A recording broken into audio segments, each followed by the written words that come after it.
स्वयं बांके बिहारी बाहर आए और चौकीदार से बोले कि मुझे जाने दो।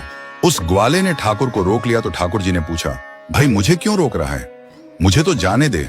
ग्वाला बोला, नहीं, मुझे पुजारी जी ने बोला है कि यहाँ से कोई भी आए जाए नहीं, तो आप भी अंदर जाइए और यह आराम का समय है तो आराम कीजिए। ठाकुर जी ने कहा, भैया मुझे तो निधिवन जाना है, ये तो सदियों से मैं जाता आ रहा हूं। अब क्योंकि ठाकुर जी तो छलिया थे तो ठाकुर जी ने ग्वाले को मोह लिया और उसे बोला कि अच्छा ऐसा करो कि तुम मेरे साथ चलो और कुछ समय वहां रहकर वापस आ जाएंगे। जब मैं यहां नहीं होऊंगा तो तुम चौकीदारी किसकी करोगे। अब वह मान गया और ठाकुर जी के साथ चल दिया।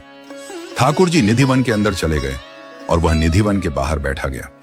सुबह होने से कुछ समय पहले ठाकुर जी निधिवन के बाहर आए और ठाकुर जी ग्वाले के साथ वापस मंदिर आ गए।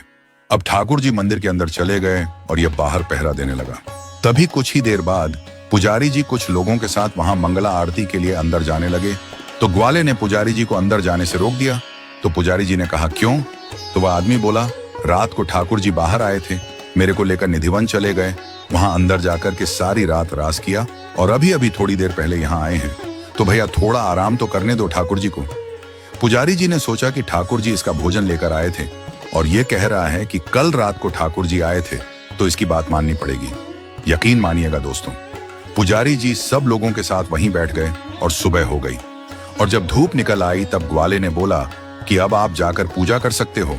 तब से लेकर आज तक कभी बांके बिहारी के मंदिर में मंगला आरती नहीं होती और केवल साल में सिर्फ एक दिन मंगला आरती होती है और वह दिन है जन्माष्टमी का दिन।